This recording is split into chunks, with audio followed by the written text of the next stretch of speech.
Boa noite, meus queridos colegas cardiologistas da Sociedade Norte-Nordeste de Cardiologia e também os cardiologistas de todo o Brasil, né? Estamos aqui agora iniciando o nosso quarto webinar dessa sociedade.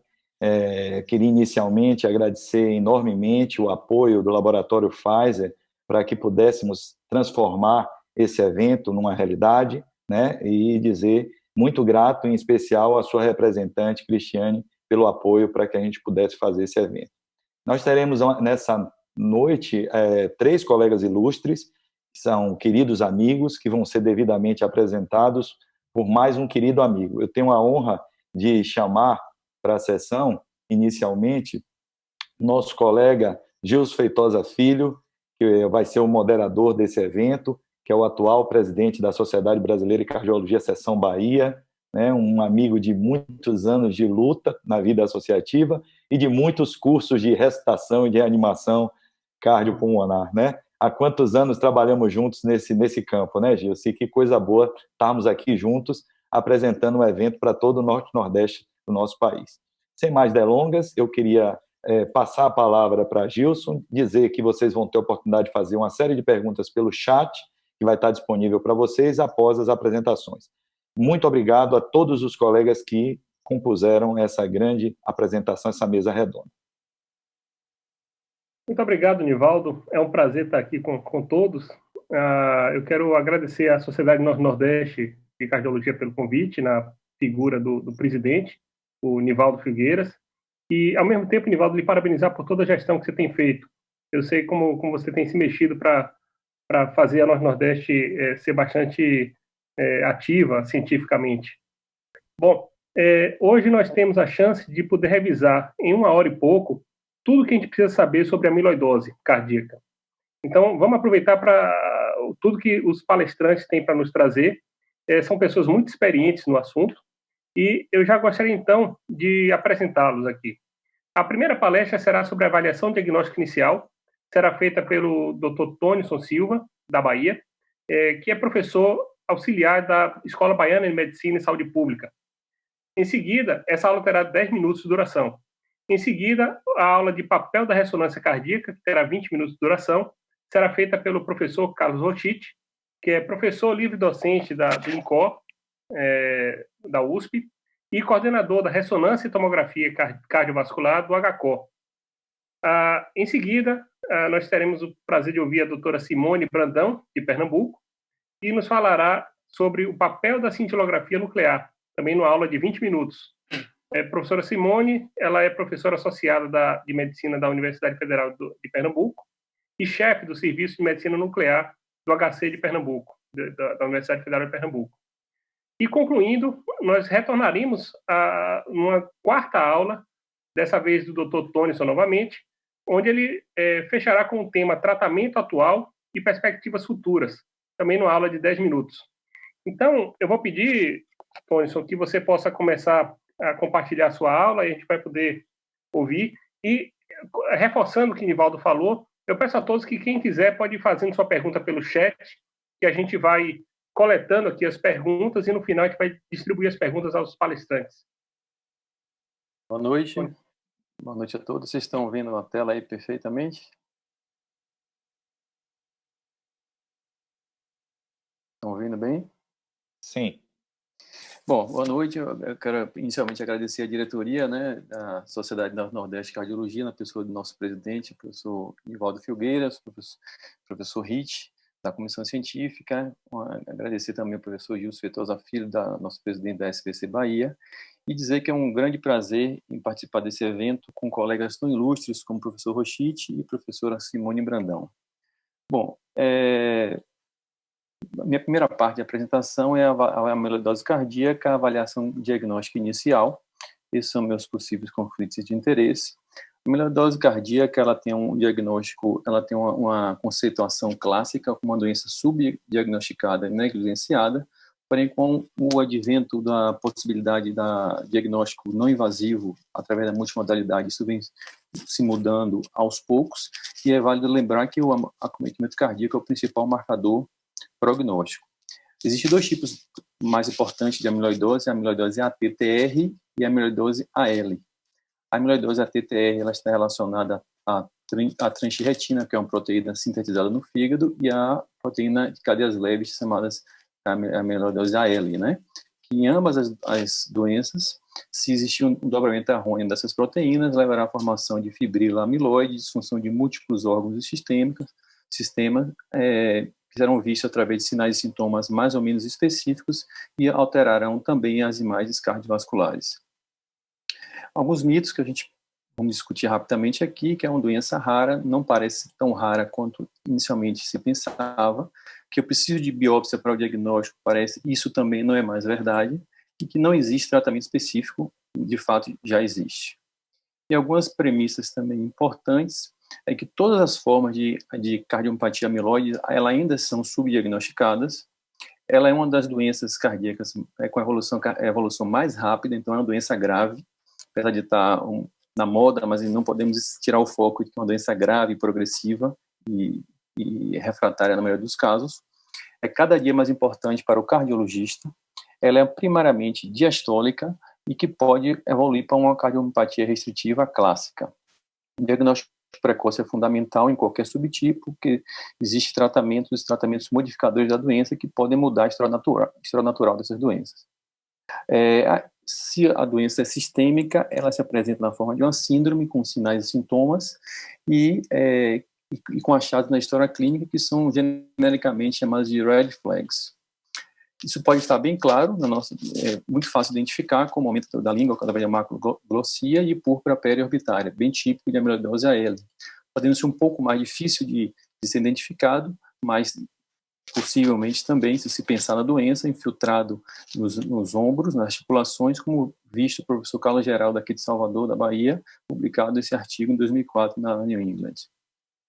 Mas ela é sim doença multissistêmica, que acomete múltiplos órgãos e sistemas, acomete, por exemplo, a parte ortopédica, dando síndrome do túnel do carpo, alterações autonômicas como hipotensão ortostática, disfunção do sistema nervoso periférico, sensitivo e motor, alterações gastrointestinais, oculares, que podem servir como um marcador, uma pista clínica para que, se o paciente tem uma cardiomiopatia e acomete diversos órgãos sistêmicos, nós podemos estar falando de uma doença, podemos estar falando de amiloidose cardíaca. Amiloidose sistêmica com movimento cardíaco. Esse artigo publicado em 2020 subdividiu os 3 tipos mais clássicos de amiloidose. A amiloidose é transthyretina wild, transthyretina variante ou mutante, que é a forma genética, e mostrou que na forma de disfunção sistólica, na forma de CFEP, e da síndrome do túnel do carpo, elas são comuns a essas 3 subtipos de amiloidose. No entanto, a neuropatia de fibra fina e a disfunção autonômica são mais típicas da amiloidose AL, da forma variante. E a ruptura espontânea do tendão do bíceps é bem sugestiva da forma wild da amiloidose. A síndrome do túnel do carpo, ela está cada dia mais se consolidando como marcador precoce de doença. E ela, não só ela, mas principalmente ela pode surgir antes do diagnóstico final de amiloidose em 4 a 10 anos, mas também cianose espinhal e ruptura parcial do bíceps, funcionando então como um red flag, uma pista clínica para essa possibilidade diagnóstica.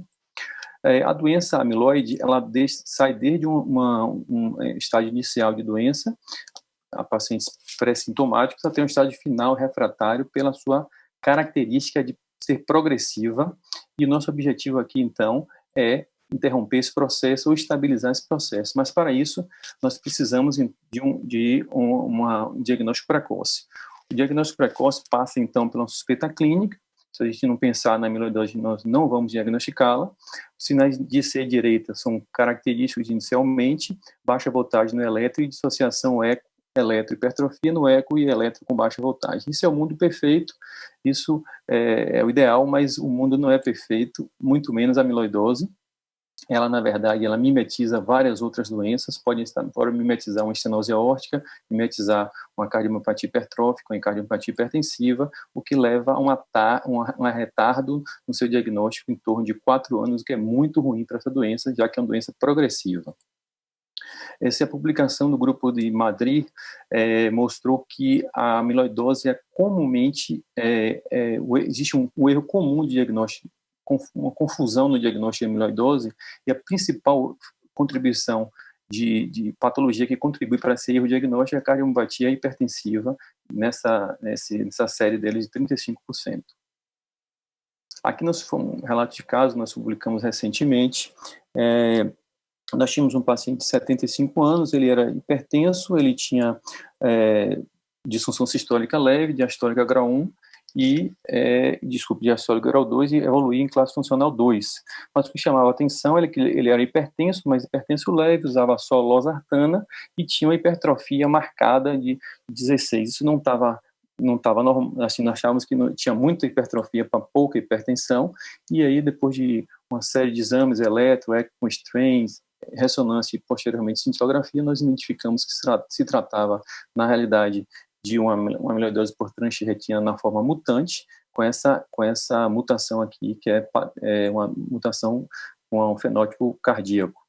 Então, a amiloidose por transretina, ela tem a forma hereditária e a forma mutante, e a forma senil, a forma hereditária, são mais de 120 genes, e a depender do gene, existe uma predisposição para a forma mais neurológica ou mais cardíaca, e às vezes mista. Isso aqui são dados da Escola Baiana de Medicina, ambulatório que nós acompanhamos, que foi o último levantamento que nós fizemos com 61 indivíduos, na verdade, porque tem 30% são assintomáticos, e veja como a amiloidose é interessante. Existem várias mutações em 3 pacientes, existe uma dupla mutação, e essa primeira mutação, chamada de Val30MET, tem um fenótipo mais neurológico, e a Val142 mais cardíaco, mas o indivíduo foi sorteado para ter 2 mutações. Em relação às fenocópias que dificultam o diagnóstico, atrapalham o diagnóstico, uma das bem conhecidas é a confusão que existe entre cardiomiopatia hipertrófica e amiloidose cardíaca. Esse grupo da França mostrou que naqueles pacientes inicialmente diagnosticados como cardiomiopatia hipertrófica, 5% de fato tinham amiloidose cardíaca como diagnóstico final. Outra fenocópia que pode vir junto com a amiloidose cardíaca ou confundir o seu diagnóstico é a estenose aórtica. O professor Castano publicou esse artigo em 2017 e viu que naqueles pacientes que tinham estenose aórtica grave, que iam para a TAV, esses pacientes, na verdade, 16% desses tinham estenose aórtica e amiloidose em concomitância, mostrando que a amiloidose cardíaca pode vir junto com a estenose aórtica, o que dificulta ou atrapalha o diagnóstico final. A síndrome de ICFEP, ela pode ser também causada pela infiltrada amiloide no espaço intersticial. E foi que o grupo da Espanha novamente publicou esse artigo, mostrou que daqueles pacientes que tinham diagnóstico de ICFEP, 13% tinham a causa da insuficiência cardíaca com fração de ejeção preservada era infiltrado amiloide pela forma senil da doença. O eletrocardiograma, após a suspeita clínica, no eletrocardiograma obviamente é o exame inicial a ser pedido, o achado clássico é a baixa voltagem do QRS e a hipertrofia ao eco.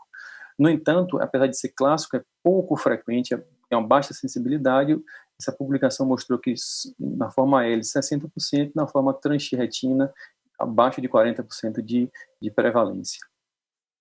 Essa outra publicação mostrou que a fibrilação atrial é sim um achado frequente nesses doentes. O achado mais frequente, parece que não só nessa publicação, mas outros que se replicaram, é o padrão de pseudoinfarto, é o mais comum, e baixa voltagem só foi vista em 22% dos casos. Aqui é uma amostra nossa do Hospital Cardiopulmonar, nós trabalhamos também. Vejam os senhores que a fibrilação atrial esteve presente em 62% dos casos e baixa voltagem só em 38%. Aqui é um exemplo de um paciente também nosso, com uma baixa voltagem cara bem típica aqui nos precordiais. Veja que ele tem um septo de 15, mas, no entanto, não tem nenhum sinal de hipertrofia. Isso apesar de pouco sensível, se você tem hipertrofia e baixa voltagem, a possibilidade de amiloidose cardíaca aumenta bastante. Aqui, em outro caso, com paciente com septo de 16, veja que não tem uma baixa voltagem tão característica assim, mas o padrão de pseudoinfarto nas derivações inferiores está bem marcado. Os biomarcadores são também ferramentas úteis no diagnóstico, não são tão precoces quanto as manifestações ortopédicas, nem tão tardios quanto a disfunção sistólica, que isso acontece lá na ponta, lá no final, está no meio do caminho, mas serve também como marcador diagnóstico e podendo facilitar o diagnóstico, o caminho diagnóstico para a amiloidose cardíaca. O eco, ele é o exame sim de entrada após o eletro, achados clássicos estão aqui listados, e aqui bem característico, um eco com hipertrofia, derrame pericárdico, espessamento valvar, espessamento do septo interatrial, mas eu preciso ter uma disfunção diastólica, porque é uma doença primariamente diastólica. Esse é o exame clássico de uma amiloidose cardíaca. Mas vale a pena lembrar que não só o VE é acometido, mas também o VD, tanto na forma transretina como na forma AL, e é importante que seja visto tanto no Doppler modo M quanto no bidimensional, a espessura da parede livre maior que 5 milímetros fala a favor de, na verdade não seria uma hipertrofia, seria aumento da massa ventricular. Se você tem estenose aórtica e hipertrofia de VD, abra o olho que isso na verdade pode não se tratar de uma estenose aórtica pura, e sim estenose aórtica associada com uma amiloidose cardíaca. Essa técnica é uma técnica já bem consolidada, é uma técnica chamada de strain, que na verdade é um speckle tracking, que avalia a deformação miocárdica, e é útil na diferenciação de diversas causas de hipertrofia, de aumento da massa ventricular. Vejam os senhores na linha inferior, B1 e B2 trata de uma cardiomiopatia hipertrófica septal, onde existe uma predominância de envolvimento do septo, a amiloidose ou estenose aórtica, um envolvimento mais difuso. Agora, quando se tem mantido a ponta do ventrículo esquerdo e envolvimento da base e do segmento médio, isso fala a favor de se tratar de uma amiloidose cardíaca chamada de apical sparing. Não é específico para a doença, mas fala muito a favor, apesar de não ter uma sensibilidade tão elevada, mas ajuda muito no diagnóstico. Esse outro autor publicou esse artigo e mostrou que se eu tenho uma relação fração de ejeção e strain global longitudinal maior que 4.1, ele apresenta um alto poder discriminatório com a área abaixo da curva de 0,95 para diferentes casos de hipertrofia ventricular, sendo uma ferramenta útil também no diagnóstico diferencial de causas de hipertrofia ventricular ou de aumento da massa do VE.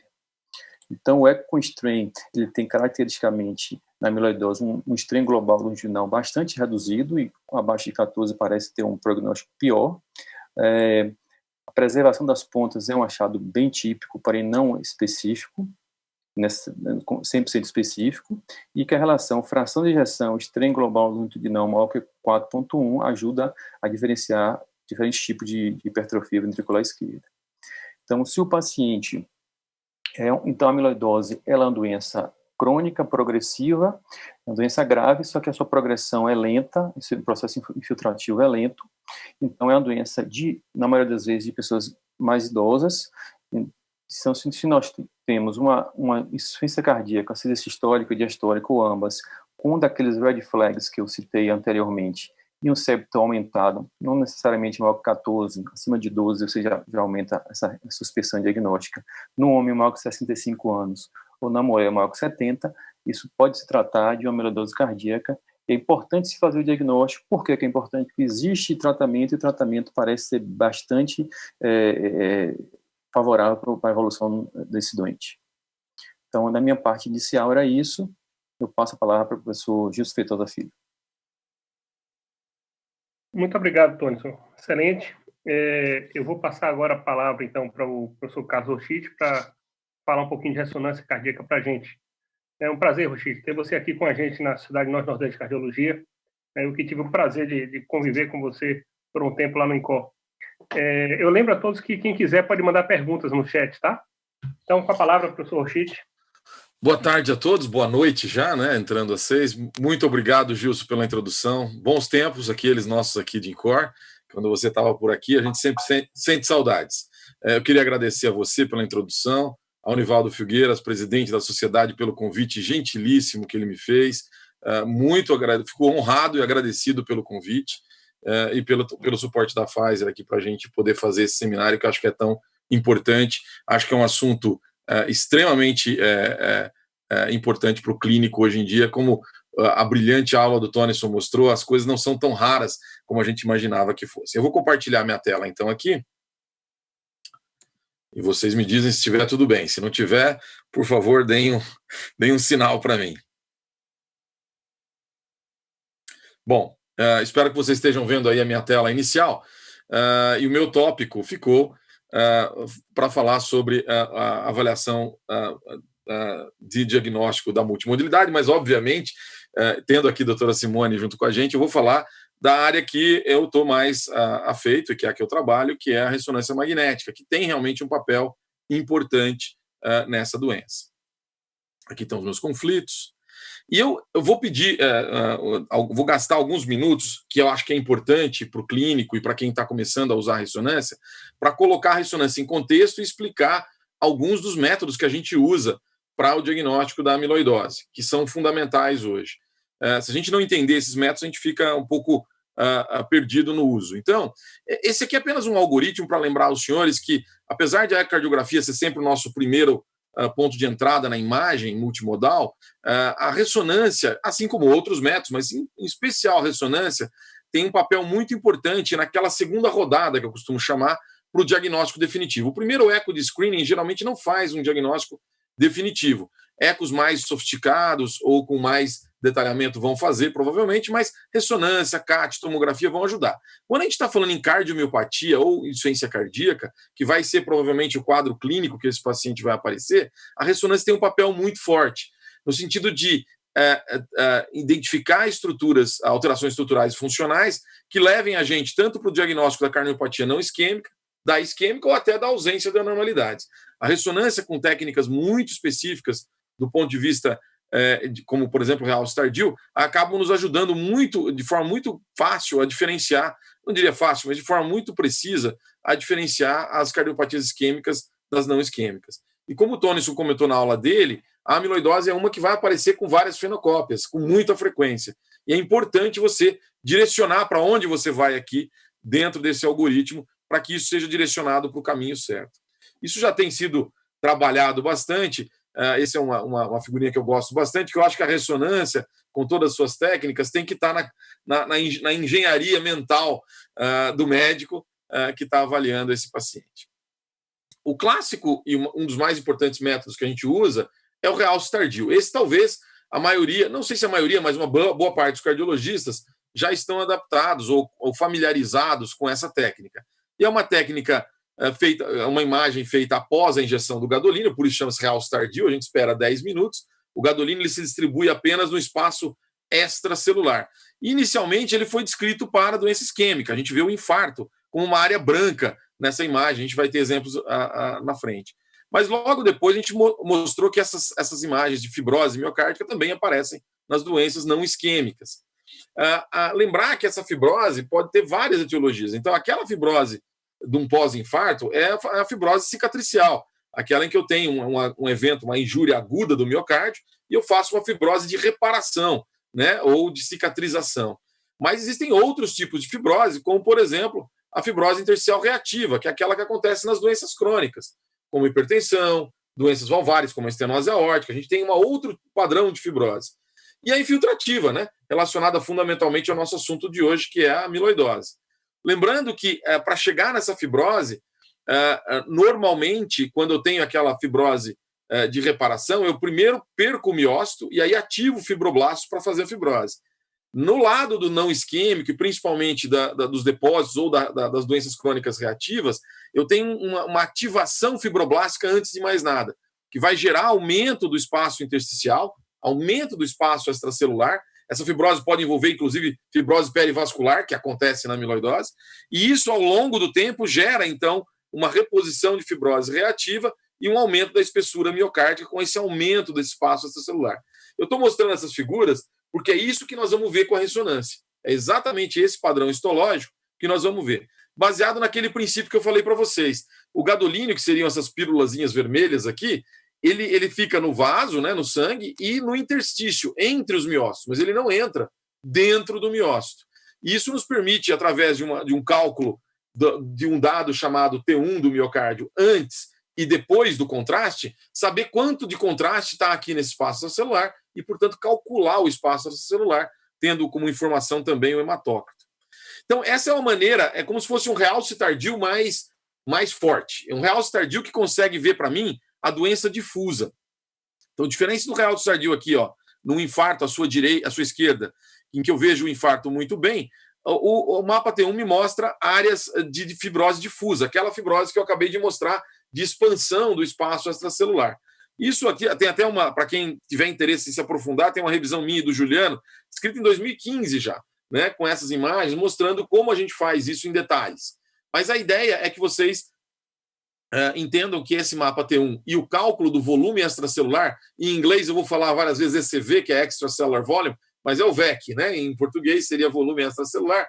Ele é normal até 25%. Esse é o que eu esperaria num controle. Entre 25% e 30% de espaço extracelular, ou de volume extracelular do miocárdio, é uma zona cinzenta, um borderline. E acima de 30%, definitivamente alterado. Entendida essas técnicas, é importante lembrar que quando eu estou lidando com doença não isquêmica, esse tipo de técnica muito sensível é muito importante. E como o Tonison falou, é uma doença difícil, que demora para ser diagnosticada, e eu posso pegar as alterações no momento inicial da injúria miocárdica. Se eu não fizer isso, os sintomas, e for depender dos sintomas, quando eu tiver insuficiência cardíaca, eu provavelmente já vou estar numa fase tardia dessa doença não isquêmica, que é diferente da doença isquêmica. Em geral, a doença isquêmica dá um sinal muito forte, né? Ou se eu tenho infarto, se eu tenho angina, eu vou ter o sintoma primeiro, e depois eu vou chegar numa situação de perda miocitária e remodelamento ventricular. Na doença não isquêmica é o contrário. Os sintomas só vão aparecer no final do remodelamento ventricular. Se eu perder essa oportunidade de fazer o diagnóstico precoce, eu vou perder uma chance, uma janela importante de tratamento. Esse mapa T1 ele está sendo considerado quase um biomarcador. Essa faixa verde seria uma faixa do normal para 1,5 Tesla. Existem variações técnicas que eu não vou entrar em detalhes. Se é 3 Tesla ou 1,5, vai variar os valores. Mas, de uma forma geral, vejam que a maioria das doenças aumenta o T1, né? Principalmente a amiloidose, a TTRAL, são doenças que mais aumentam, que dão valores muito altos, muito acima do valor normal. Comparado a outras doenças, como hipertrófica, miocardite, que aumentam, mas aumentam de uma forma menor, e até duas doenças que diminuem, que uma delas é um diferencial com a amiloidose, que é a Anderson-Fabry disease, que pela gordura tem um T1 curto, esse valor é diminuído nesse caso. Bom, isso é importante para vocês entenderem, e quando eu falar da amiloidose, a gente está no mesmo passo. Eu não vou entrar em detalhes, o Tony deu uma aula brilhante, esse aqui é só para, os slides clínicos aqui é só para colocar em contexto, né? Ele mostrou claramente a deposição da miofibrila, aqui a gente está só trazendo algumas imagens do clássico vermelho Congo, na luz polarizada, a eletromicroscopia eletromicroscopia, né? Mostrando as fibrilas amiloides, mas e lembrando que na TTR, né, o grande fábrica de proteínas que vão se desdobrar estão no fígado, enquanto que na AL estão na medula óssea. E apenas para colocar em contexto, o Tonison já mostrou isso, eu gosto muito desse slide porque ele mostra o número de consultas que o indivíduo teve que fazer para poder fazer o diagnóstico, né, ou quantos médicos, na verdade, ele viu para fazer o diagnóstico correto. E a maioria aqui passou por mais de 5 médicos, não sei se vocês conseguem ver no meu mouse, mais de 5 médicos antes de fazer o diagnóstico. E como ele falou, anos de diagnóstico. Então, ter isso é muito importante, por quê? Porque, como ele comentou, hoje a gente tem tratamento, né? Drogas que são silenciadoras, estabilizadoras ou mesmo destruidoras dessas miofibrilas, dessas fibrilas, na verdade, e que podem ter um efeito importante no depósito. Recentemente, o AJ lançou agora de 2020, no meio da Covid, um guidelines mostrando claramente, e eu não vou deixar isso para o Tonison no final, comentar esses tratamentos. Ele já também comentou que é uma doença sistêmica, portanto eu vou passar muito rapidamente, e nós vamos ter sempre essas três variedades que a gente está classicamente diferenciando, a AL, a transtretina variante, mutante, e a wild type, que é aquela antiga dita senil, né? Aqui, na imagem, e um pouquinho de eletro ali em cima, seria aquela imagem clássica, né? e já um pouquinho da medicina nuclear aqui, é só para dar um painel único para todo mundo, que, como o Tonison também levantou, não é a situação mais comum, mas a clássica seria essa, né? Baixa voltagem eletrocardiográfica nas derivações periféricas, o eco com aquele imagem em vidro moído, clássica, né, com a hipertrofia associada, o strain com o cherry on the cake, ou seja, poupando o ápex, a ressonância com o realce tardio muito tênue e difuso, pegando todo o subendocárdio, e o pirofosfato mostrando uma captação óssea acima das costelas. Dos algoritmos, acho que a Simone vai mostrar, e talvez outros vão mostrar, vários algoritmos que vão na mesma linha, mas esse é um deles, coloca para a gente como a gente deveria ir no diagnóstico. Eu acho que a suspeita sempre vem lá da clínica com a insuficiência cardíaca, a ressonância e o eco trocam figurinhas, tanto pelo strain do eco quanto pelo T1 elevado na ressonância e o ECV elevado e realce tardio, a gente vai ver os exemplos em seguida, e em seguida, com essa suspeição ecocardiográfica e cardíaca, eletro também, né? A gente vai para avaliação de proteínas séricas e, se na ausência delas, a cintilografia tendo um papel fundamental, que eu vou deixar, obviamente, para Simone comentar. A gente fala muito do realce do mapa, mas também a morfologia é muito importante na ressonância. A gente tem uma capacidade muito importante de dar informações pela morfologia também. A imagem clássica é essa aqui, talvez esse seja o slide mais importante. Eu coloquei 2 exemplos aqui, à sua direita, a amiloidose AL. Observem que existe um realce tardio aqui nesse canto à esquerda, um realce tardio em que há um realce, a cavidade está bem escura, existe um realce bem linear, subendocárdico global. Nesse exemplo aqui, que é um outro caso embaixo, vocês veem uma linha branca bem no subendocárdio. Esse é a clássica figura do realce tardio na L, e com esta cine-ressonância, observem uma hipertrofia, aqui nesse caso já com um certo grau de disfunção, embora às vezes a fração de ejeção é normal, né, como vocês sabem, pode estar normal, mas observem que a contratilidade é reduzida, associada a derrame pericárdico, derrame pleural associados. E aqui à direita, a TTR clássica. Veja que a morfologia não vai diferenciá-las, elas são parecidas, uma hipertrofia, aqui nesse caso, aparentemente simétrica, também com uma redução do relaxamento nítido visual para vocês, e um realce mais difuso, em vez de ser só subendocárdico, ele é mais difuso, envolvendo o VD também, observem, e essa é a visão clássica da TTR, na ressonância, envolvendo o átrio também, é o septo endoatrial, como o Tônio também mostrou, e observem aqui nesse via de saída, né, 3 câmaras, átrio esquerdo, VE e aorta, como o ápex está poupado pelo realce tardio, o ápex não está branco, o branco está à base, né, mostrando esse apical sparing no realce tardio, né, o poupar do ápex, né, uma maneira de poupar o ápex, então, na transtretina, que é bem, bem clássico.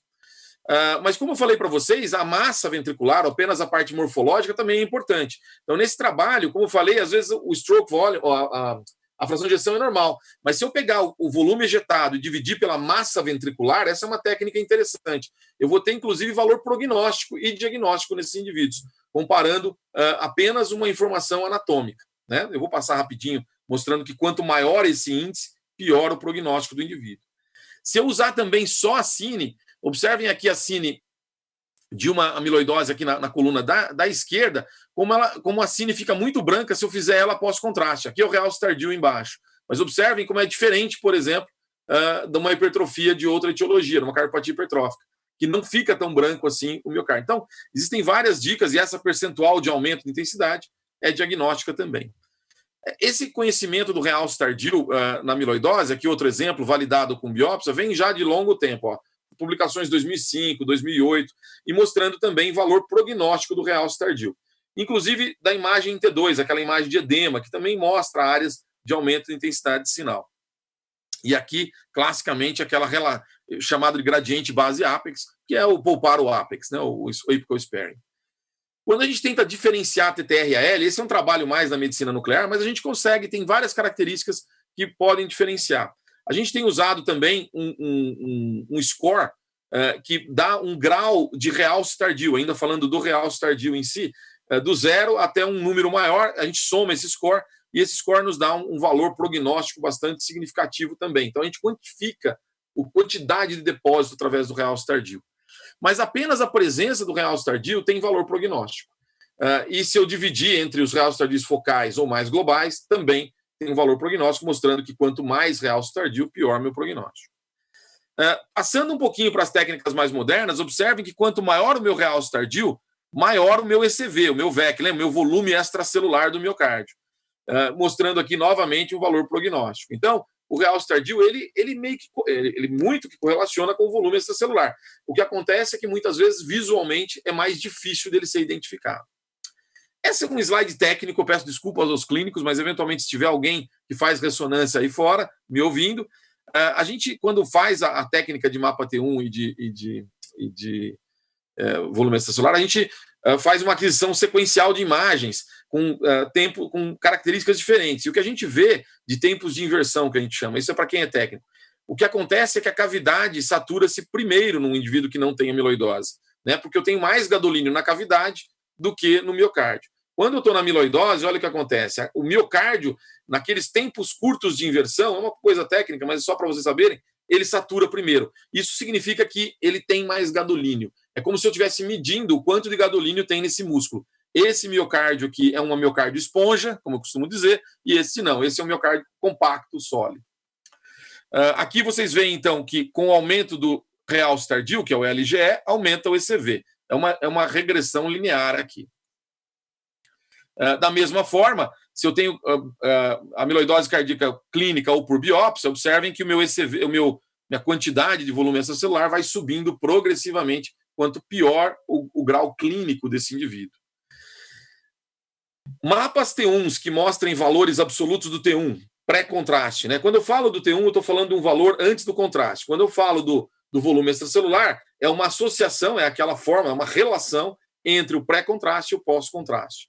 Então, veja que mapas de T1 acima de 1044 nesse trabalho do grupo da Mariana Fontana e mais que 0,44 de ECV, ou de volume extracelular, portanto, 44%, também se associaram a um prognóstico pior.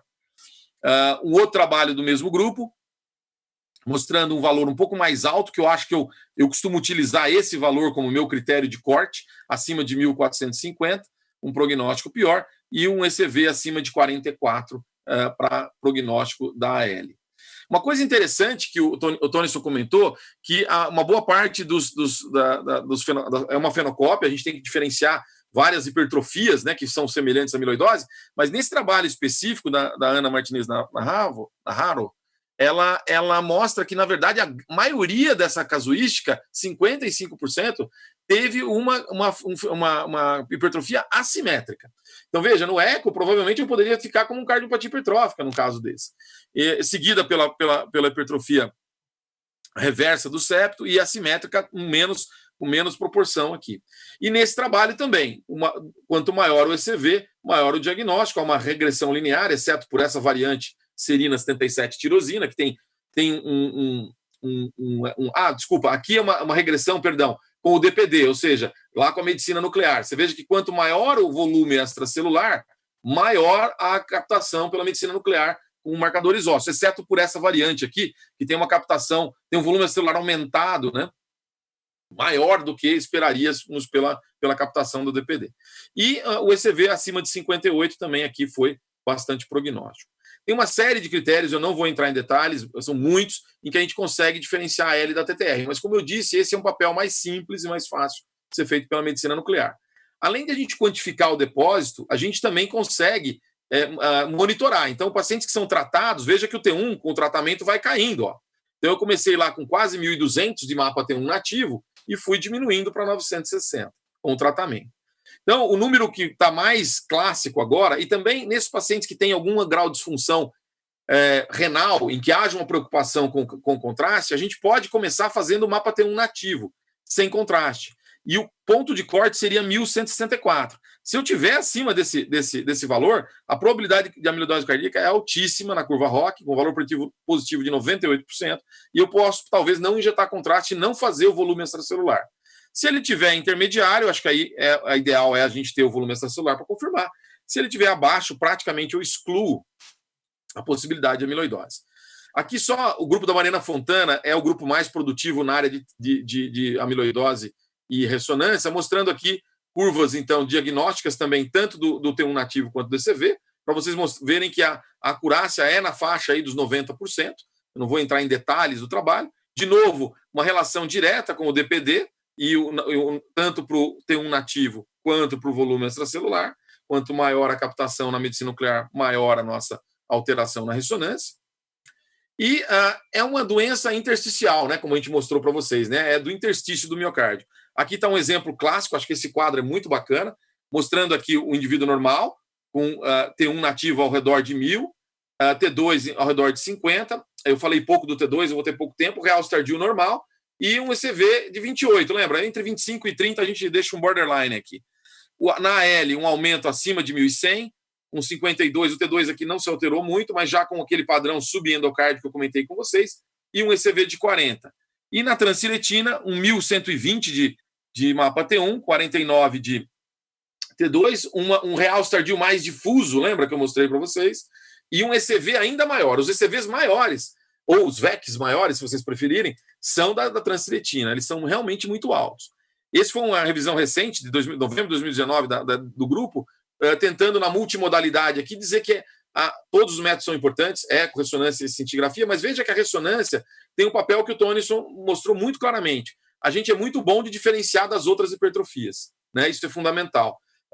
De quantificar a quantificação e monitorizar a mudança no tempo. Enquanto que a cintigrafia tem realmente um papel fundamental de diferenciar a L da TTR. Outro esquema clássico que eu já vou pular com vocês. E só fechando, o Tonison tocou nisso, eu quis tocar também, porque além a hipertensiva que está aqui no meio, é a grande diferencial mesmo da TTR por ECV, mas vejam a diferença do mapa, né? Eu tenho aqui, então, um mapa normal, um indivíduo normal na primeira coluna, mas que tem um ECV de 24, vai subindo aqui para ECVs altíssimos, e o realce tardio, como ele se altera claramente também, mostrando, então, essa capacidade de a gente diferenciar essas fenocópias realmente de forma muito importante. E relembrando que esse miocárdio normal, que vem para uma fibrose miocárdica, naqueles mecanismos que eu comentei com vocês no começo, com deposição de colágeno final e fibrose reparativa, a gente hoje tem terapias novas que podem reverter esse processo e provavelmente salvar vidas aí. Lembrando, então, que além da amiloidose, que tem um prognóstico ainda muito ruim, mesmo em pacientes com insuficiência cardíaca com fração de ejeção preservada, saber se ele tem um ECV acima de 35 ou 40 é importantíssimo, tem um valor prognóstico enorme. Então, se eu chegar numa fenocópia e não for amiloidose, ainda assim a ressonância teve um valor enorme, porque ela vai te dar informação prognóstica nas outras cardiomiopatias que estão associadas. Esse é o guideline do SCMR, junto com o mapa T2 e T2 estrela, a gente acaba conseguindo diferenciar uma série de patologias. Agradecer, desculpa se eu passei muito do tempo, mas falar aí com vocês sobre isso e agradecer meus colegas do INCOR e do HCOR. Obrigado. Muito obrigado, professor Rochite. Excelente aula. Eu passo já imediatamente a palavra para a professora Simone, que vai nos falar sobre a cintilografia. E relembro a todos que quem quiser pode mandar perguntas pelo chat, tá? Então, professora Simone, a palavra é sua. Boa noite a todos. Primeiramente, eu gostaria de agradecer realmente à Sociedade Norte-Nordeste de Cardiologia pelo seu honroso convite de participar desse evento, né, com palestrantes de alto nível como Tonison e professor Rochite. E muito obrigada, Nivaldo, muito obrigada, Gilson. Realmente é um prazer estar aqui. E obrigada também à Pfizer, né, por estar nos apoiando aqui nesse evento. Então, o tema que foi me dado é falar sobre o papel da medicina nuclear no diagnóstico da amiloidose cardíaca. Eu não tenho conflitos de interesse e essa é a nossa agenda da aula. Primeiramente, vamos fazer uma breve introdução, depois vamos chegar ao foco, né, porque é pouco tempo, cintilografia com pirofosfato, que é o radiofármaco que a gente tem aqui no Brasil, como interpretar e os pontos mais relevantes que a gente tem que realmente discutir com a mensagem final da aula. Então, sabemos que temos mais de 30 tipos de proteína amiloide ou de fibrilas amiloide que podem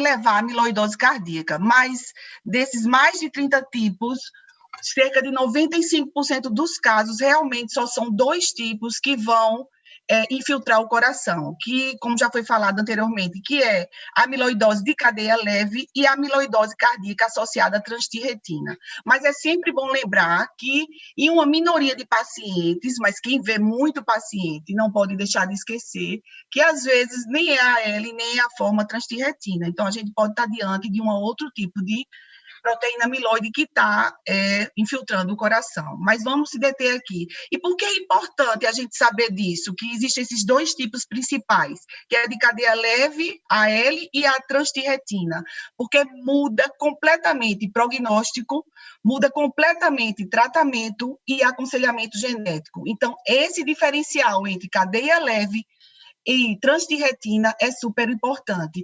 E é esse o grande papel da medicina nuclear. Entre esses 2 tipos de... quando a gente diferencia EAL ou ETTR, quando a gente chega na forma TTR, da transtirretina, a gente também precisa saber que precisamos diferenciar os 2 tipos de transtirretina. Aquele mutante ou hereditário, que a proteína é uma proteína mal formada, por uma alteração genética que vai vir, né, formada pelo fígado, e outra que não tem alteração genética nenhuma, é simplesmente uma alteração da proteína, que ela vai ser instável por conta de alterações relacionadas à idade, que é a chamada tipo selvagem, que antigamente se chamava senil. Então, uma vez fazendo o diagnóstico, não é a L, é transtirretina, o próximo passo é fazer o teste genético. Por quê? O sequenciamento genético. Vindo ele positivo, uma alteração genética sendo comprovada, estamos diante de uma TTR mutada ou hereditária. Vindo negativo, estamos diante de uma TTR tipo senil. Por que acontece? Por que essas proteínas elas vão se depositar? Na realidade, a TTR, quando ela é formada, ela é um tetrâmero, então são 4 monômeros, e o que vai acontecer? Eles estão ligados, mas eles quando eles são mal formados, eles são instáveis. E esses monômeros, eles vão se soltar, podem se desgarrar em dímeros ou monômeros, e aí eles vão ficar mal dobrados, levando à formação das fibrilas amiloides, que são responsáveis pela deposição, não só no coração, mas como a gente viu também em alguns casos, pode se depositar, dependendo do caso, em outros órgãos, e até principalmente a forma clínica, a deposição em outros órgãos, sem estar o coração acometido. E o que a gente achava que era uma cardiopatia extremamente rara, na realidade eu me lembro demais, no meu primeiro ano de residência, isso em 2000, eu tive um caso de cardiopatia por... Uma cardiopatia por infiltração amiloide, amiloidose cardíaca. E aí o eco, né, o quadro clínico foi muito característico, era uma cardiopatia restritiva com todos aqueles sintomas. O paciente fez um ecocardiograma, realmente tinha aquele sparkling, né, aquele miocárdio brilhante e salpicado, mas o que a gente ficava realmente de mãos atadas, porque não tinha o que oferecer, né, a não ser um transplante, se aquele paciente tivesse condições, e sabemos que assim, é extremamente angustiante, porque quando ele chega em classe funcional 3 ou em classe funcional 4, é uma insuficiência cardíaca extremamente difícil de a gente manusear, porque a maioria das medicações que a gente faz para IC, a gente não pode usar nelas. Então, a gente fica, às vezes, só com diurético ali, né? E algum antiarrítmico, e esse paciente, o que ele vai ganhar, porque eles fazem por a infiltração, bradicardia, bloqueio AV, um marca-passo e a gente aguardar. Então, é muito difícil, era muito difícil a condução. Então, a gente rezava realmente para nunca ter uma amiloidose cardíaca. Mas, assim, hoje em dia mudamos, graças a Deus, quer dizer, 20 anos após, eu estou vivenciando isso, essa mudança de paradigma, e como faço medicina nuclear também, estou podendo ajudar nesses casos, e eu me sinto muito feliz por isso. Então, a gente vê por essas curvas e desses registros que realmente você vê de 2010 para cá, como isso vem crescendo e a amiloidose cardíaca vem se tornando cada vez mais reconhecida pela comunidade cardiológica. E pasmem, né? A TTR tipo selvagem ela tem sido assim, mais frequente do que a TTR mutada. E dentre as mutadas, a gente que infiltra o coração, não podemos esquecer, na realidade agora é chamada 142, né, a VAL 142, e ela é muito frequente em afro-americanos, e sabemos que cerca de 1,5 milhão de americanos afrodescendentes, eles portam esse AL da VAL 142. E em relação à TTR tipo selvagem, como eu já falei anteriormente, ela realmente parece ser a forma mais comum. E aí, como o Tônio já falou, mas eu gostaria de ressaltar que quando a gente está diante com um paciente com IC, com fração de ejeção preservada, cerca de 13% desses pacientes hospitalizados pode ser uma amiloidose tipo senil. 16% daqueles que têm estenose aórtica, que vão trocar a válvula transcatete, eles têm uma amiloidose tipo selvagem. E 1 a 2% das cintilografias ósseas que a gente lauda no dia a dia, você pode evidenciar, na realidade, captação cardíaca, que esse paciente tem uma amiloidose por trânsito de retina. E aí, o legal é que a gente está acompanhando um avanço diagnóstico fantástico, né, nesses casos, e estamos, graças a Deus, isso está sendo acompanhado também por um avanço, né, na terapia. E quais são os tipos de tratamento específico que a gente tem para esse tipo de cardiopatia? Você pode bloquear a síntese da TTR nos hepatócitos, que chamamos de silenciadores de genes. Aqui, os estabilizadores, vou falar bem rapidinho, assim, só passando, porque esse é a próxima aula, e os estabilizadores da transtirretina, quando eu falei que ela se torna estável, ela se desgarra e aí vai se maldobrar, e assim é que ela vai se depositar, e a gente tem os que promovem clareamento das fibras amiloide, que ainda é a menos respaldada ainda na literatura. Então, avanços no diagnóstico não invasivo e terapias específicas têm mudado sua condição de uma doença rara e intratável para uma possível presença e com tratamento. Então, esse é um ponto que a gente precisa realmente frisar. E é o papel da medicina nuclear. Então, a gente vai falar aqui, principalmente da cintilografia com pirofosfato, que é o que a gente tem no Brasil, tem entre aspas, vocês sabem que a gente vive um momento que estamos sem o pirofosfato no mercado, está bem difícil. Aí em São Paulo vocês têm a vantagem, eu digo Rochite, né, no caso, que tem um radiofarmácia que tem disponibilizado as doses de pirofosfato ligado ao tecnécio, mas em reunião, a semana passada com alguns colegas, a gente tem boas notícias que talvez agora em setembro isso se resolva, porque é muito importante que se resolva realmente. Um traçador ósseo, a gente com esse grau de dificuldade aqui no Brasil. E aí, embora o ecocardiograma e a ressonância magnética consiga realmente diferenciar as cardiopatias não amiloidóticas da amiloidótica, mas a medicina nuclear é a única modalidade diagnóstica que consegue acuradamente diagnosticar a amiloidose cardíaca por trânsito de retina. Então, esse é o grande papel da medicina nuclear. E assim, como é que isso foi descoberto agora? No século XXI, traçadores ósseos são usados há mais de 40 anos. Então, a gente fica se perguntando por quê. E aí eu vou contar para vocês aqui, porque, na realidade, desde a década de 80, já se sabia que os traçadores ósseos podiam dar diagnóstico de amiloidose cardíaca. Mas, em 1987, saiu uma publicação dizendo que o exame era muito específico, mas era pouco sensível. No século XXI, agora, nos anos 2000, é que a gente foi perceber, na realidade, a comunidade foi descobrir que, na realidade, essa pouca sensibilidade é por conta da forma L. Então, você consegue diagnosticar, na realidade, os traçadores ósseos, eles marcam a transtirretina, mas não marcam muito pouco a de cadeia leve.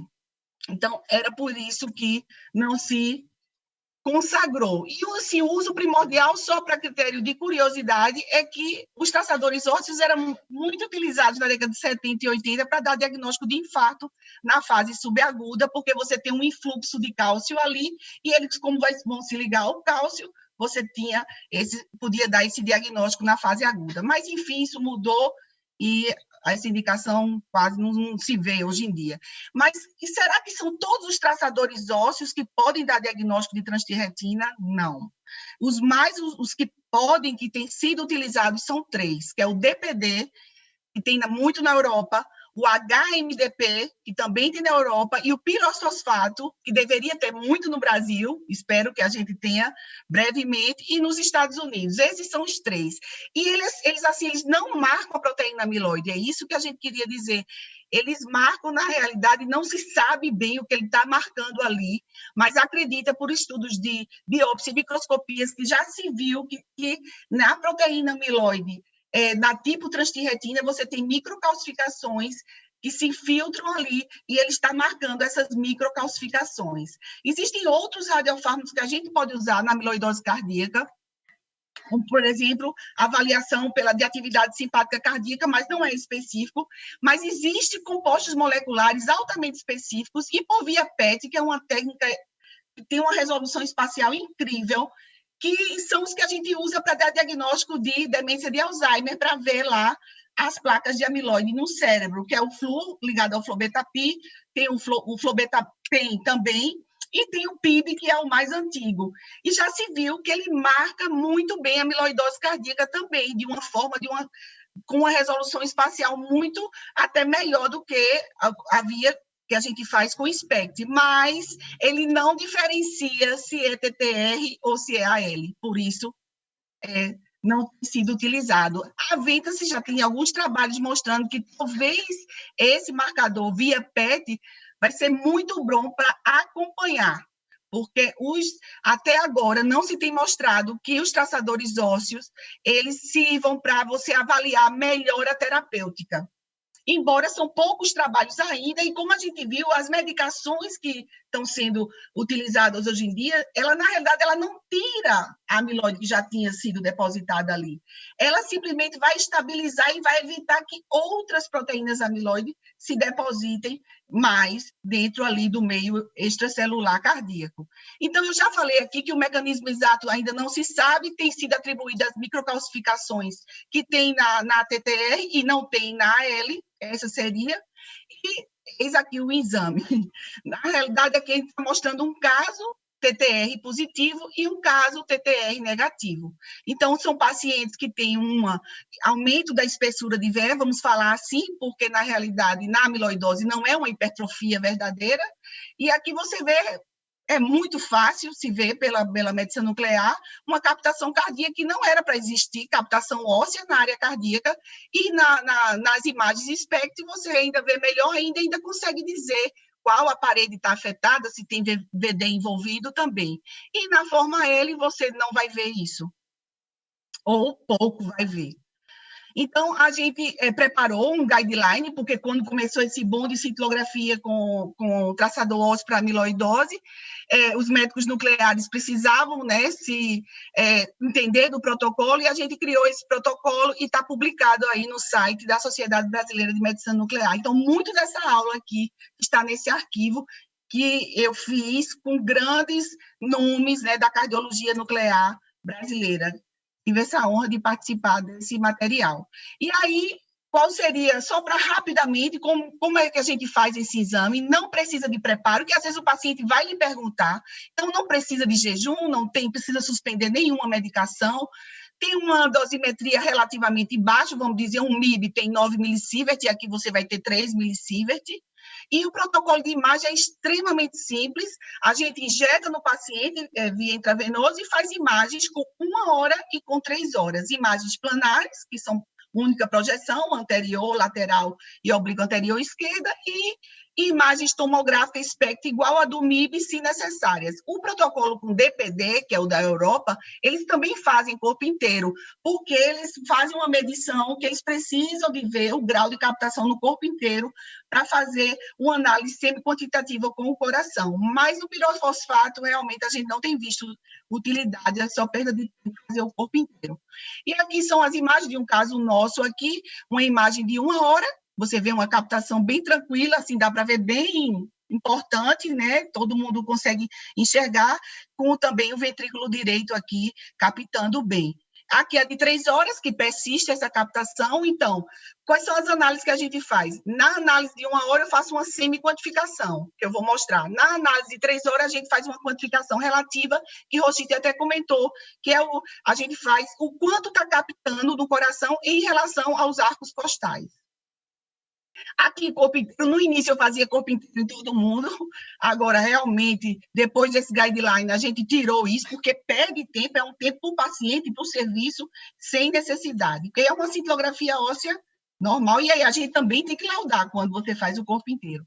Aqui são as imagens SPECT que ficam parecendo o MIB, não é verdade? Muito bonito, e você vê realmente quais são as paredes afetadas, né? Porque às vezes você tem ainda, se for mais no início, você pode ter septal, mais septal, a parede de VD, às vezes a gente consegue até enxergar átrios. E outra coisa muito importante é que segue a dica, que a gente às vezes tem dificuldade, principalmente quando vem aqueles pacientes com IC já avançada, eles têm muito pool sanguíneo, e às vezes é difícil diferenciar. Esse é o calcanhar de Aquiles, que eu estou dizendo aqui para vocês, que às vezes a gente se pega para dar o diagnóstico. E aí, porque fica uma captação lá frustra, grau 1, grau 2, e a gente às vezes não é captação miocárdica, na realidade é pulso sanguíneo. E aí a técnica tomográfica é essencial nesses casos, para a gente conseguir diferenciar. E quem tiver CT, ainda é melhor, porque a CT vai nos dar, mostrar lá as paredes bem direitinho, porque vocês sabem que a medicina nuclear é um método puramente funcional. O que eu estou vendo lá são as microcalcificações, então a gente não está enxergando a anatomia como o Rochite e o Thomson vê muito bem. Então, assim, às vezes é aquela imagem nebulosa. E aqui é para mostrar com o PIP, que a gente já disse a vocês, aqui um grau de captação 0, não tem captação, aqui um grau de captação 1, que é menor do que o osso, aqui um grau de captação 2 e aqui um grau de captação 3. Para dar a dica que às vezes eu estou achando que está até aqui 2 para 3. Mas às vezes você vê também o corpo inteiro como está. Olha esse paciente como vai sumindo e você vai vendo mais só o coração. Aqui é legal também, você mostrou uma imagem muito bonita, Thomson, de um paciente seu aí. Veja aquela infiltração aqui em partes mole, nos ombros, aqui ó, no abdômen, que você consegue, esse paciente tem uma grande ascite, já dá até para perceber. Então, é bem legal. Então, esses são os graus de captação, 0, 1, 2 e 3. 2 e 3, tranche de retina. 0 e 1, 0, tranche de retina negativo. 1, duvidoso. Um caso ou outro de AL pode dar uma captação 2, e aí a gente vem maus bocados. Aqui é aquela captação relativa, que a gente faz acima de 1,5, eu faço um ROI aqui no ventrículo, na área cardíaca, comparo com contralateral, se for acima de 1,5. Na imagem de 1 hora, é positivo. Na imagem de 3 horas, é acima de 1,3. Existe esse diferencial. E assim é que a gente vai dar o laudo, um laudo extremamente simples e bem tranquilo. Mas o grande estudo que respaldou o uso da medicina nuclear foi essa grande coorte de 1.217 pacientes, todos com biópsia miocárdica comprovada, e que viu que as sensibilidades em grau 1, 2 e 3 é acima de 99%, mas uma especificidade de 66%. Por quê? Incluíram aí, deve ter forma L aí, né, sujando a nossa amostra. Então, quando você junta com o exame para pesquisar sanguíneo e urinário, para pesquisar cadeias leves, se for negativo, aí você aumenta a especificidade, a sensibilidade você já tem, aí aumenta a especificidade para 100%. Então, saiu na Circulejo em 2016, que, na realidade, isso representa uma mudança de paradigma no diagnóstico da amiloidose cardíaca transtirretina, retirando a necessidade de biópsia endomiocárdica quando você tem um exame de cintilografia assim, e com o exame da pesquisa de cadeia leve negativo. Isso é muito importante frisar. E aí era para mostrar o DPD, que eles fazem na Europa, e eles fazem o corpo inteiro, porque eles fazem essa relação, em relação à retenção no corpo total, mas que com a pirofosfato não precisa. Já estou terminando. E aqui, nesse nosso guideline, que foi uma adaptação do JACC, o que é que a gente sugere? Naqueles pacientes com suspeita clínica, eco, eletrocardiográfica, eco e ressonância, qual seria o próximo passo? Avaliar a presença de proteína monoclonal e não com aquela eletroforese de proteína que a gente fazia há um tempo atrás, tem que ser por imunofixação sérica e urinária, aqui estão os valores para vocês virem. Dosagem de NT-proBNP, eu coloquei aqui troponina, ritmo de filtração glomerular e também aquela relação que eles fazem muito para ele, para ver prognóstico, né, do quanto tem de proteína amiloidogênica em relação a relação sem proteína amiloidogênica são para marcadores prognósticos. Eu entro aqui, assim, não entraria especificamente nesse algoritmo, mas a gente colocou para saber que também são utilizados esses marcadores para ajudar aí em outros tipos de avaliações. Então, se for negativo, não tem proteína monoclonal, faz cintilografia com pirofosfato. Negativa, AC, improvável. Positiva, ACTTR, provável, ou fechou, faz o teste genético para saber se é mutada ou se é a tipo senil. Mas existem uns detalhezinhos que eu vou falar no final, que não é tão simples. Então, a sugestão que a gente sempre discute, o ideal é paralelo. Pedir a dosagem, você pedir a investigação de proteína de cadeia leve, juntamente com a cintilografia com pirofosfato, porque eu vou mostrar agora alguns pontos importantes. A forma L não pode ser diagnosticada sem biópsia tecidual, e não precisa ser biópsia cardíaca, do órgão afetado, ou de gordura, ou de gengiva, ou de glândula salivar, ou de nervo. A biópsia aí eu já falei, pode ser de qualquer órgão. Teste historicamente usado para rastreamento de cadeia leve com eletroforese de proteínas é insensível e deve ser evitado. O teste correto é cadeias leves livres sérica e imunofixação sérica e urinária. Ocasionalmente, a amiloidose cardíaca forma L pode levar a um grau de captação 1 ou até graus maiores, e aí a gente precisa, realmente vai pedir a opinião do hematologista. Por quê? Porque esse erro a gente não pode cometer. A forma L é um tratamento totalmente diferente da forma transtirretina. A forma L, esse paciente vai para o hematologista fazer quimioterapia, e sabemos que o prognóstico dele é de 6 meses, se ele tiver um IC já mais avançado, então tem que ser rápido. A forma transtirretina tem um prognóstico melhor e o tratamento é outro. Então, isso é muito importante. Então, assim, o resultado da cintilografia não pode ser usado para descartar a forma L. 21% dos pacientes com a selvagem tem gamopatia monoclonal. Isso por quê? Porque é na faixa idosa, né? Então, idosa vão ter alterações de gamopatias monoclonais, muitas vezes significado indefinido. E aí, esses pacientes com a cintilografia altamente positiva, ele é TTR, ele não é AL, mas isso precisa ser discutido junto com o hematologista. Na forma hereditária, é menos comum essa associação, até porque a faixa etária é mais jovem desses pacientes, mas mesmo assim, pode ocorrer. Pacientes também que têm insuficiência renal, eles podem ter aumento de elevação dessa relação capta-lambda, e não necessariamente eles têm a amiloidose, né, cardíaca. E aí a gente precisa sempre saber disso.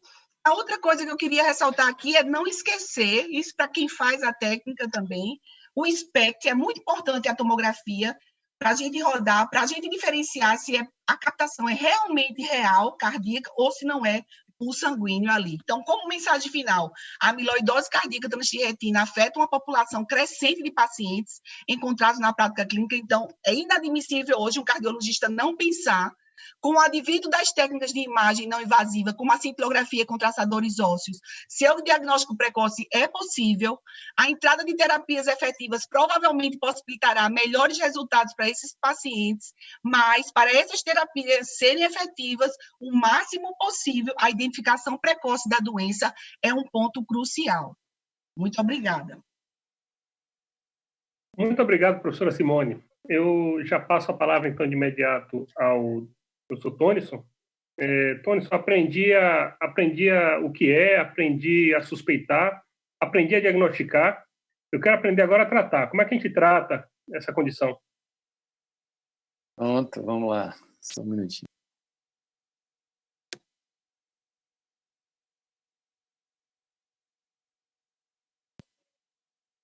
Ok, vocês estão vendo aí perfeitamente? Sim. Ótimo. Pronto, vamos lá.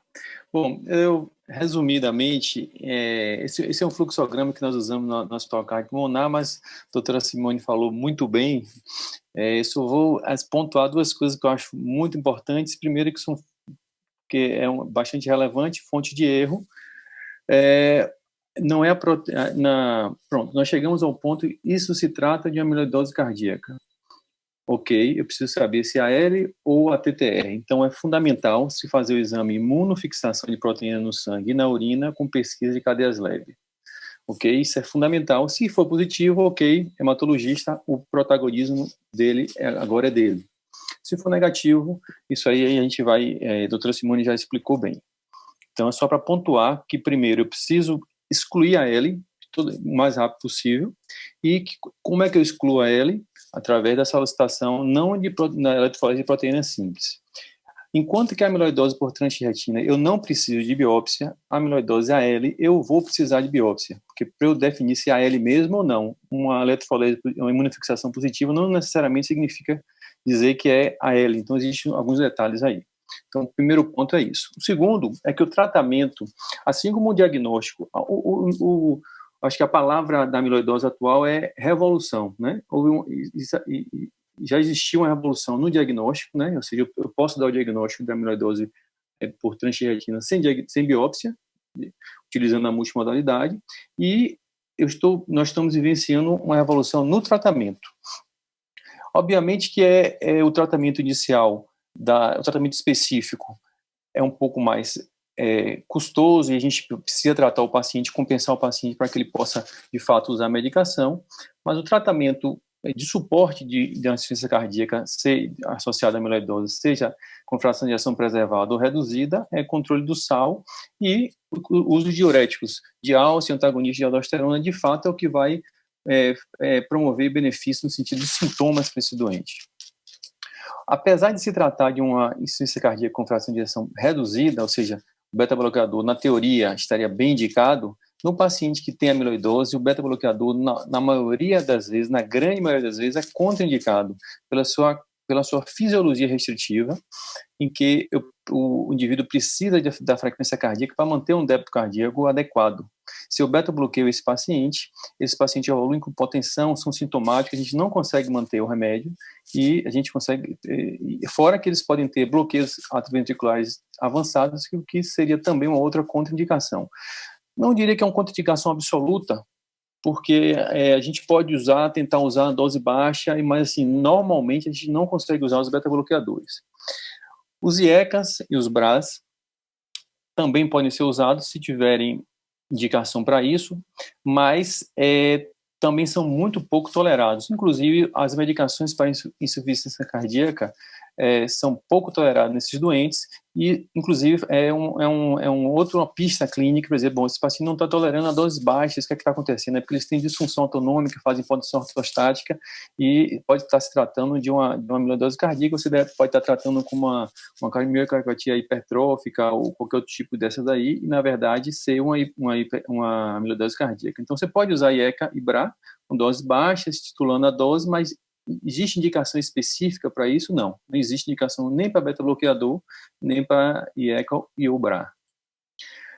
A digoxina ela é tradicionalmente contraindicada nos pacientes, né, por estudos antigos, há 30, 50 anos atrás. Mas parece que na amiloidose AL você pode usar de forma cautelosa. Já na forma ATTR, isso a princípio, não é possível.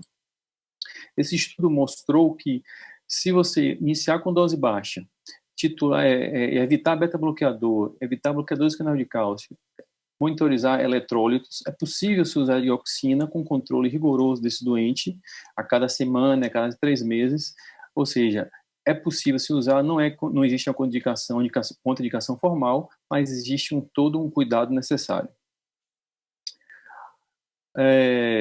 A fibrilação atrial, como eu mostrei anteriormente, é uma alteração eletrocardiográfica muito prevalente nesses doentes, tanto pela dilatação atrial que existe, quanto a disfunção eletromecânica que ocorre pela infiltração do material amiloide no átrio esquerdo. Quando se faz a ressonância, uma outra pista diagnóstica é o átrio esquerdo está com T-House tardio, né? Então, assim, os pacientes fazem muito FA, não só pela dilatação do átrio, mas existe uma dilatação e disfunção. A gente vê isso no strain atrial, ele perde a função contrátil e de reserva, e por conta disso tem uma maior predisposição à formação de trombos, até mesmo em ritmo sinusal. Se você quer cardioverter esse doente, é sugerido que se faça antes um eco transesofágico pela alta incidência de trombos nesses doentes. Os pacientes com amiloidose gostam de fazer trombo, então eu preciso me cercar de todos os cuidados. Mesmo nesse trabalho mostrou que mesmo nos pacientes teoricamente, adequadamente anticoagulados, existia uma alta incidência de trombos, e aqui existia uma programação da cardioversão, a cardioversão era suspensa por conta da presença de trombo no eco transesofágico.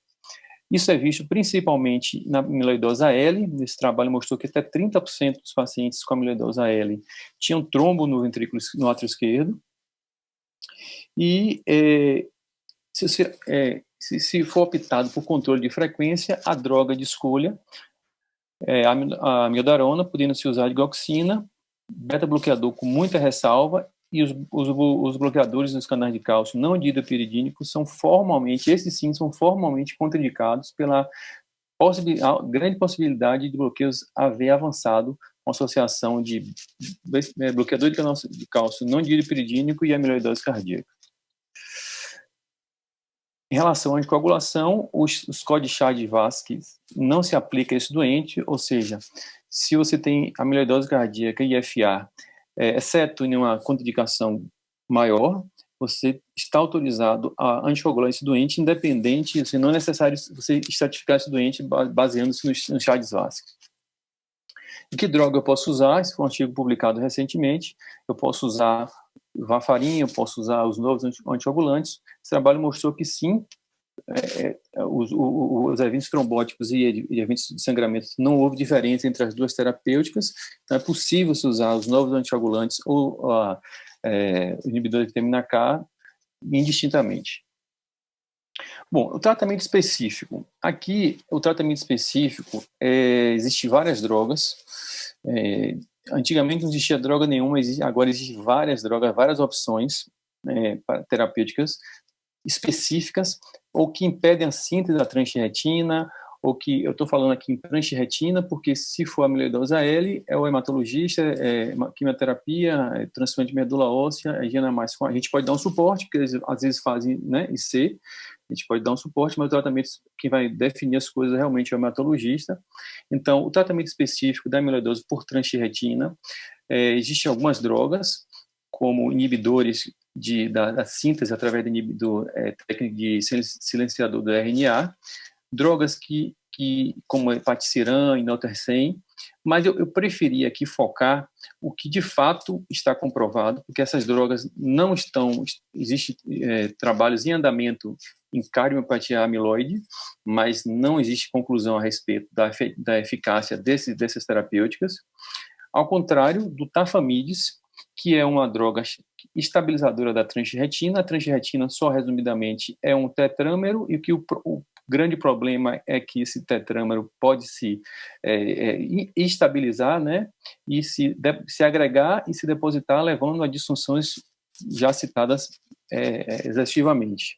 Então, o tafamides, esse sim é uma medicação que foi testada e aprovada, e baseando nesse estudo que foi publicado na New England em 2018, foi um estudo, inclusive, apresentado no Congresso Europeu de 2019, me parece. Eu sei que, assim, foi talvez o estudo com maior repercussão naquele evento, que mostrou que foi um estudo multicêntrico, placebo-controlado, duplo cego, que randomizou 441 indivíduos com diagnóstico de cardiomiopatia amiloide, seja a forma wild, ou, quer dizer, a forma senil ou a forma mutante, para receber 80 de tafamidis, foram 3 braços, né, 80 de tafamidis uma vez ao dia, um comprimido, ou 20 miligramas e versus placebo, com um acompanhamento de 30 anos.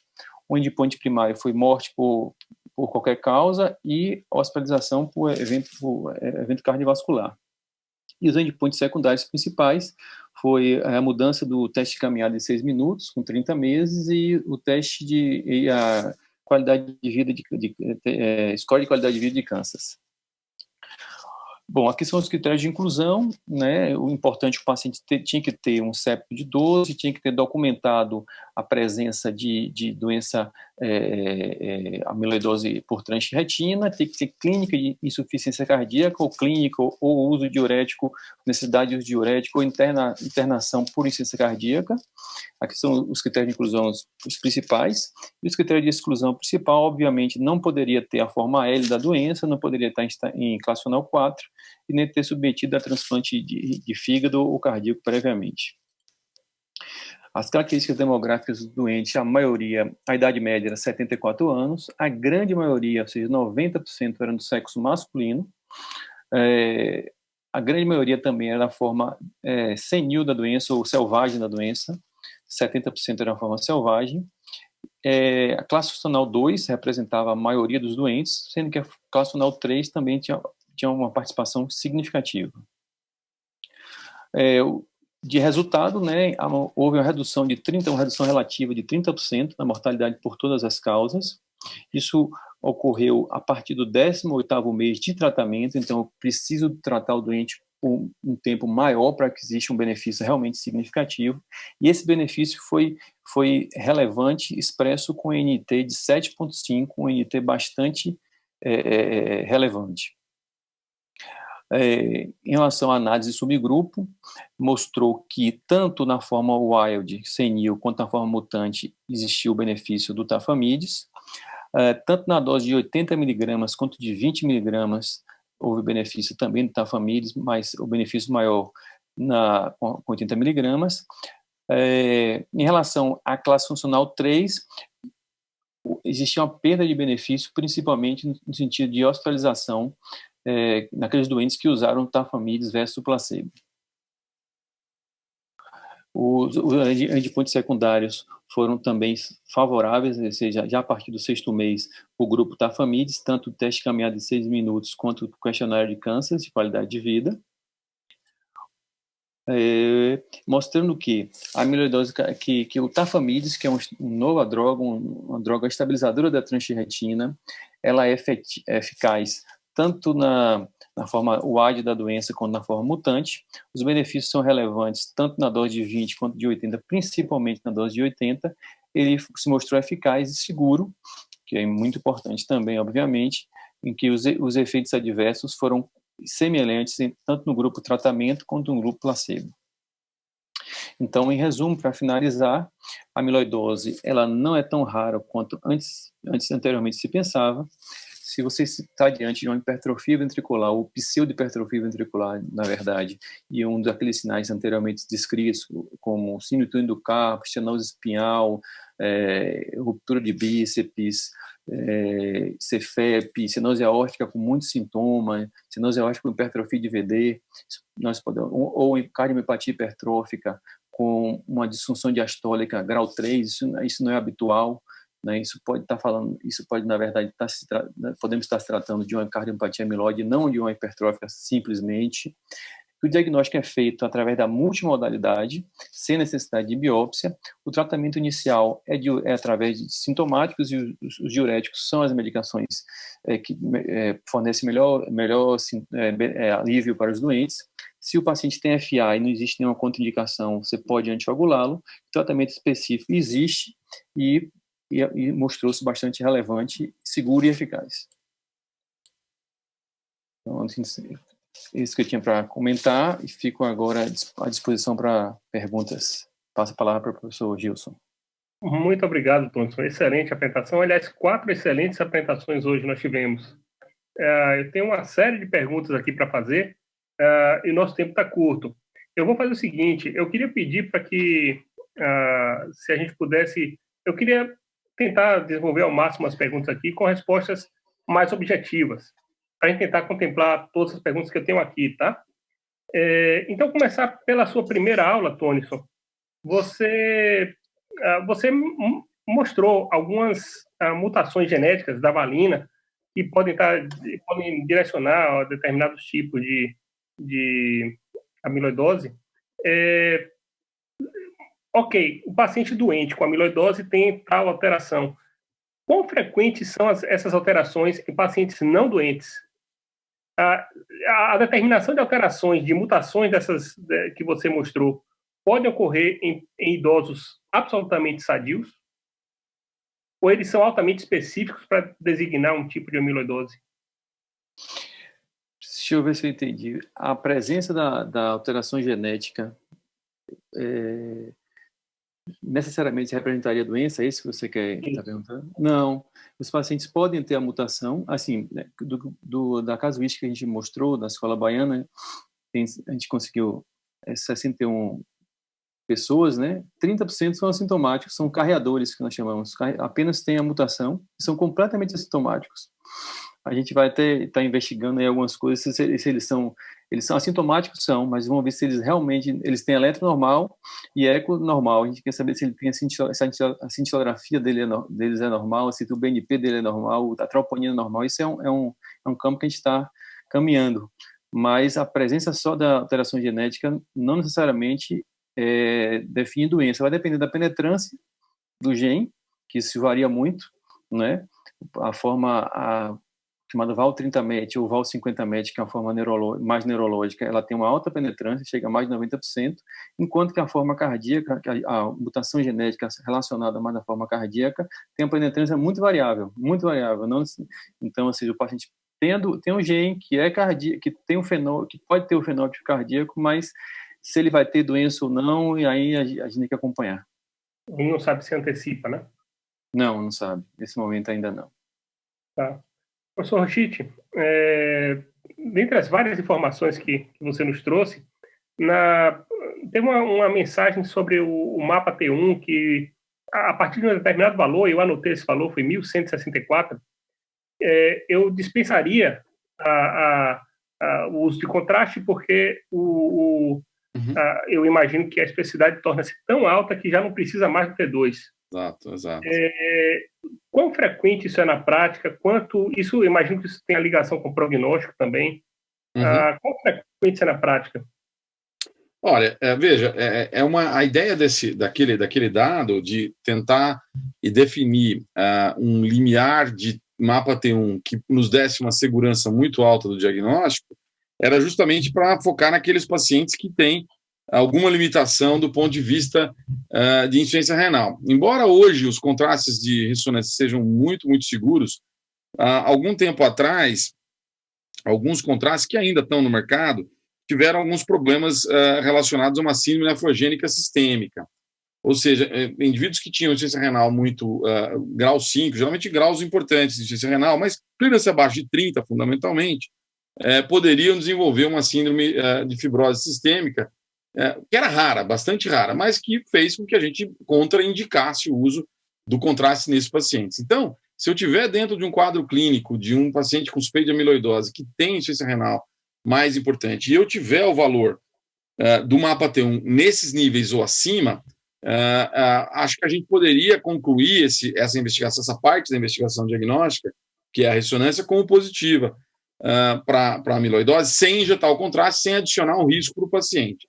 Mas, na prática, se eu não tiver insuficiência renal, a gente acaba injetando, porque o risco de um indivíduo que tenha uma suspeita de insuficiência de amiloidose e que tenha ainda função renal acima de 30 de clearance, ter algum grau, principalmente com esses novos contrastes atuais, que são a ligação do gadolínio é mais forte com a macromolécula, a chance de você ter algum problema do tipo síndrome nefrogênica sistêmica é muito, muito raro. Então, o custo-benefício me permite injetá-lo e fazer também o volume celular, que parece, em alguns estudos, ter uma especificidade maior ainda. Quer dizer, a gente é melhor no volume celular do que no mapa T1. Mas na situação em que eu tiver limitação do contraste, eu poderia sim usar o mapa T1.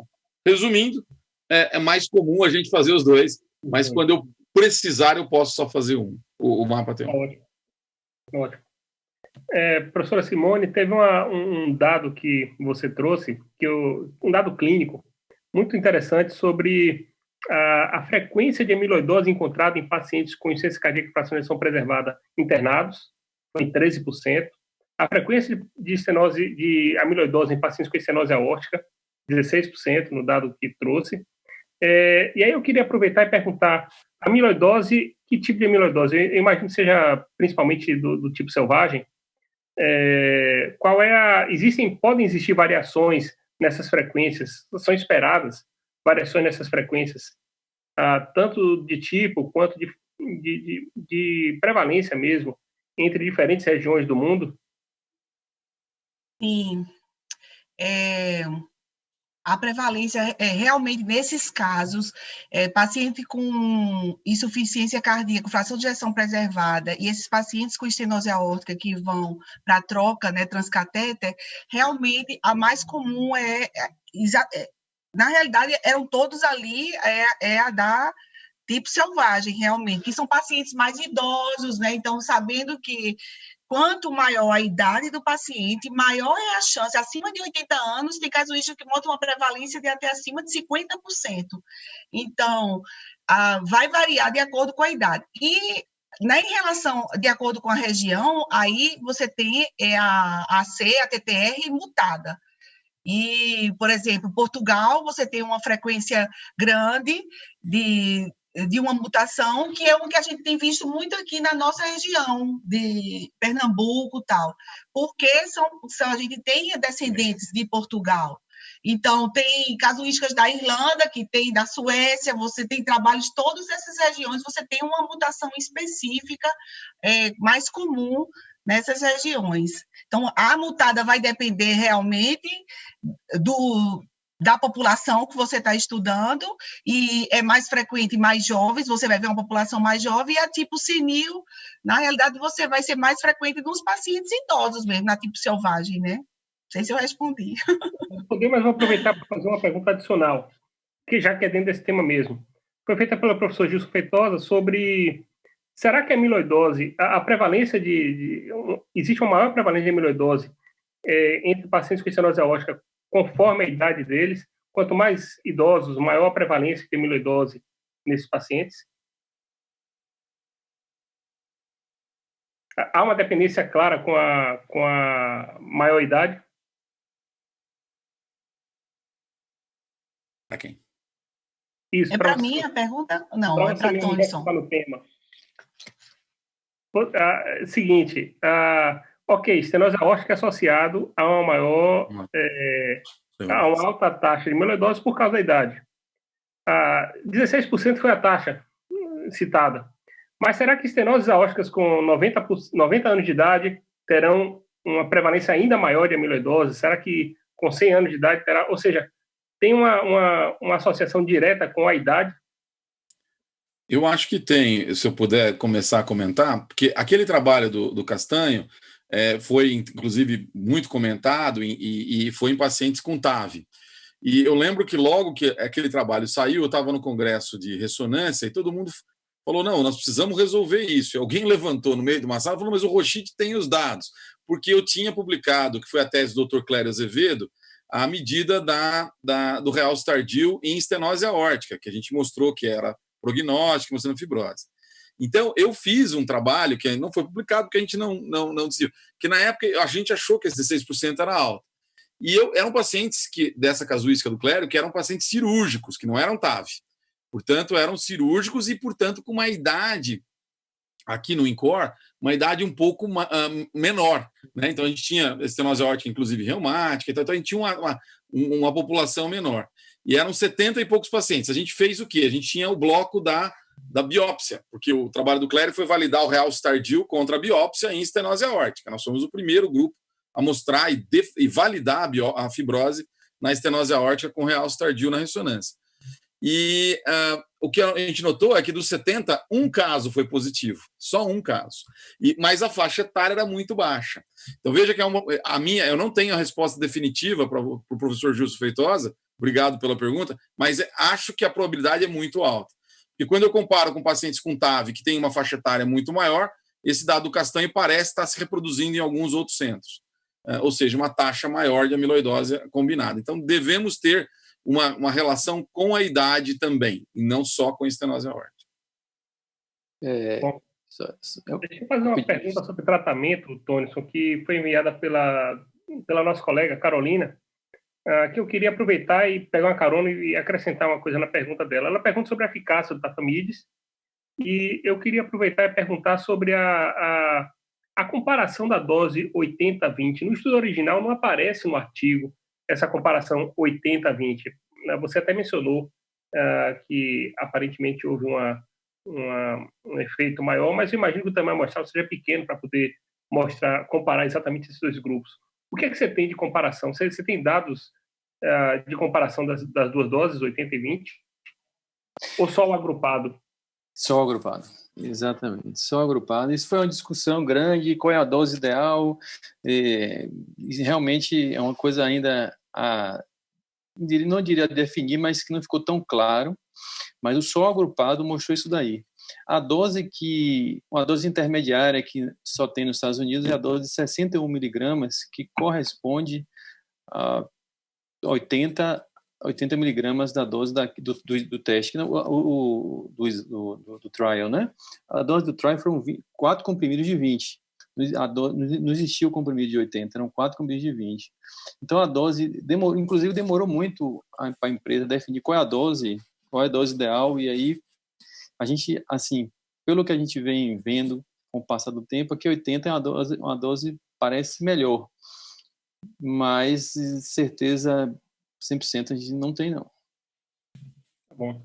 Eu vou fazer uma última pergunta. Essa última pergunta é para os 3 palestrantes, e para depois passar a palavra para o nosso presidente para que ele encerre.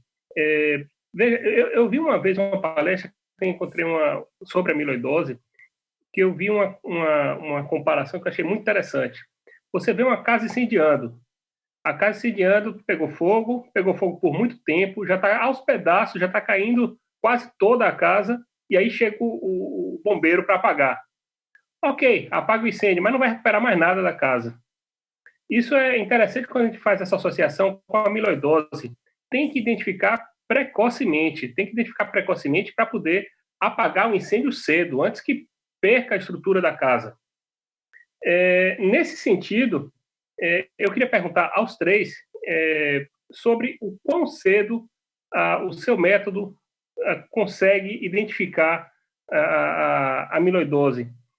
Tony, sua tarefa é talvez um pouquinho mais difícil, porque você falou vários sintomas que são possíveis de identificar a amiloidose, mas, por exemplo, quando você fala a tuna do carpo pode ter associação com a amiloidose, tá bom, e uma senhora de 70 anos que tem a tuna do carpo, eu tenho que investigar a amiloidose com mais nada?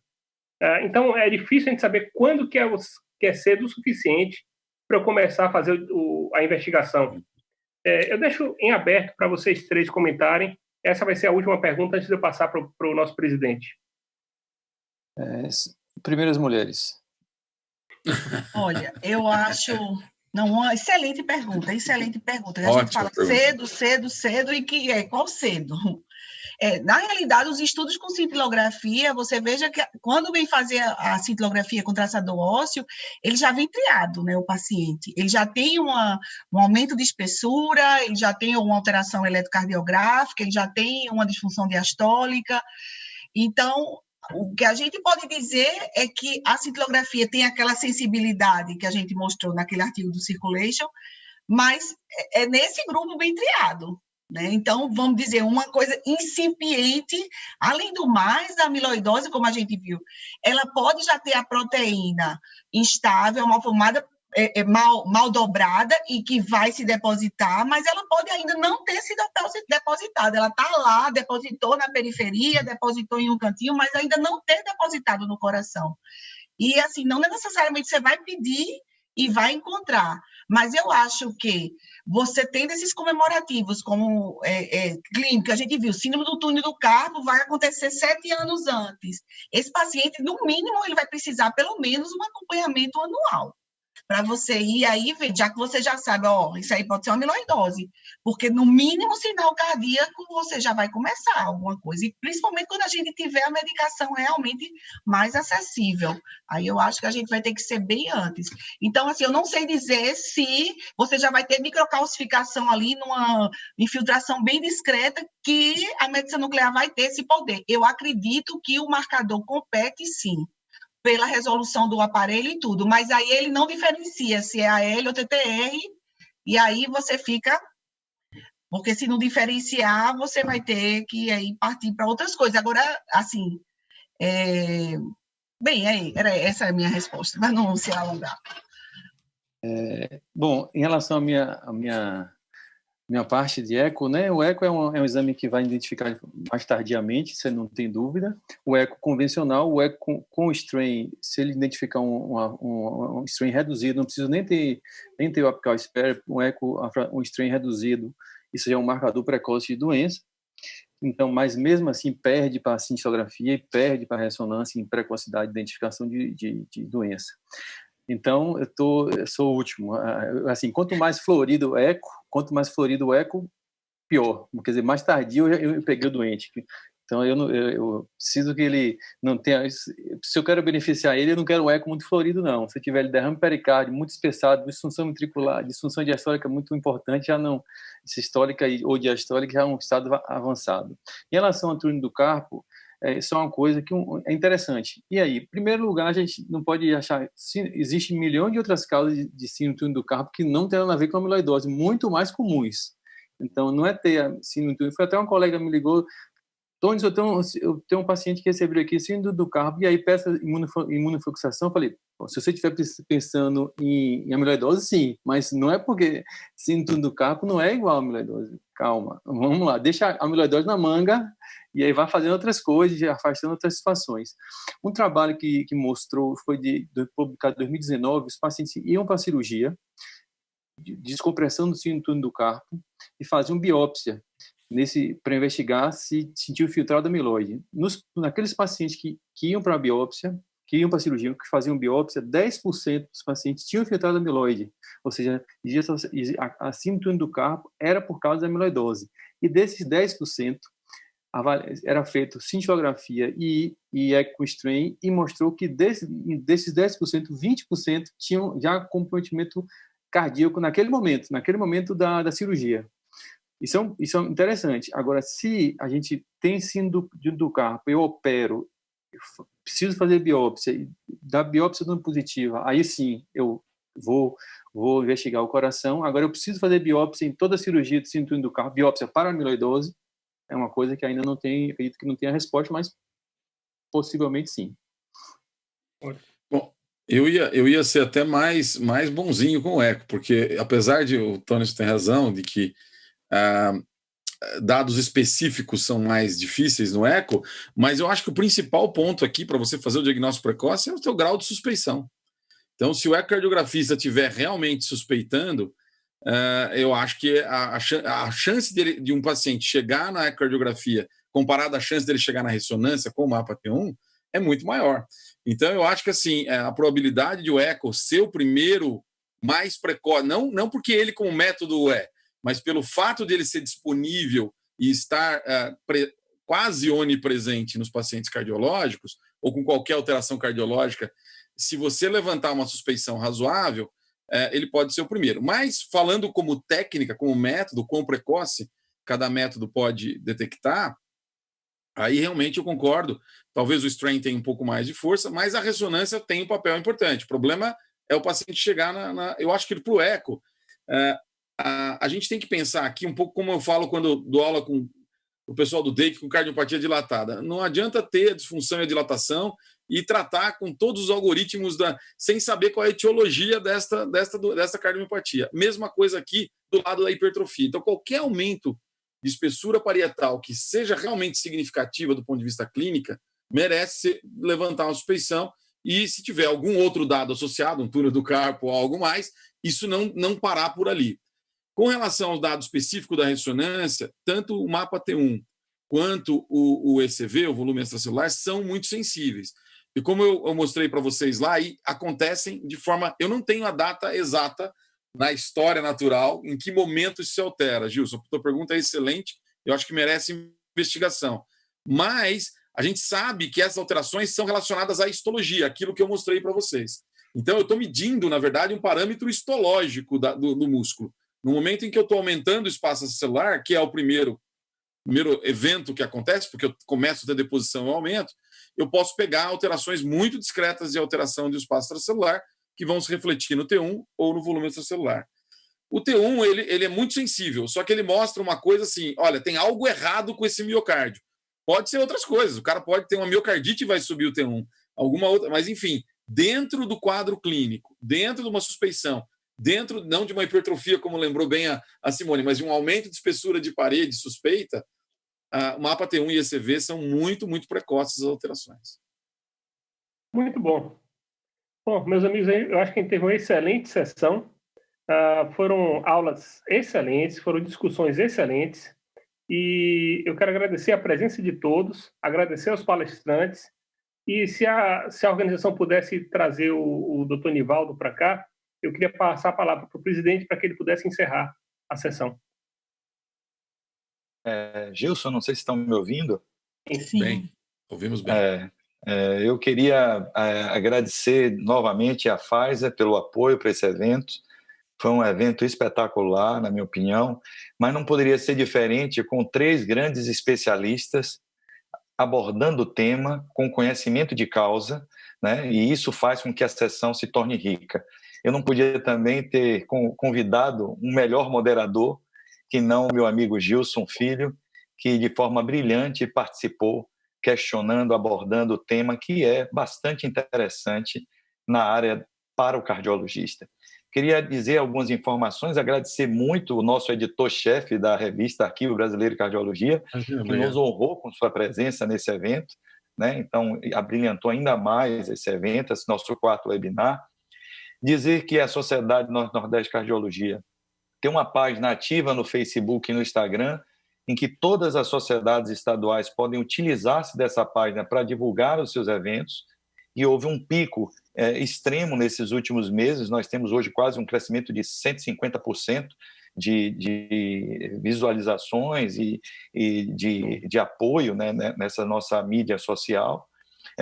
Dizer que, inclusive, os congressos virtuais, e teremos aí em poucos dias aí o Congresso Baiano de Cardiologia, que vai ser virtual, então teremos outros, possivelmente eventos regionais também virtuais, e que nós estamos dedicando esse espaço de forma gratuita para todos os colegas das redes estaduais do Norte e Nordeste. Esperamos que vocês usem esse espaço, que ficamos mais juntos, que nos comuniquemos melhor, pensando em conjunto para unir o Norte e o Nordeste na cardiologia do nosso país. Esse é o nosso desejo, é o nosso trabalho, o nosso esforço, e esse é o trabalho dessa diretoria atual. Preciso contar muito com o apoio do Rochite, porque vamos ter um novo caminho em relação à revista da Sociedade Norte e Nordeste de Cardiologia, e, sem dúvida, um marco importante dessa diretoria, essa transformação com um novo editor, e a gente quer muito esse apoio para que você possa nos auxiliar do ponto de vista da sociedade brasileira. Tivemos uma audiência de mais de 165 pessoas no pico, 170 pessoas no pico, uma média de 80 pessoas de público numa sexta-feira à noite. Então, isso mostra também que estamos no caminho certo. Agradecer muito os colegas do Norte e Nordeste por estarem aqui assistindo os nossos colegas falando sobre esse tema. Uma boa noite a todos, um bom final de semana a todos. Boa noite. Tchau, obrigada, foi ótimo.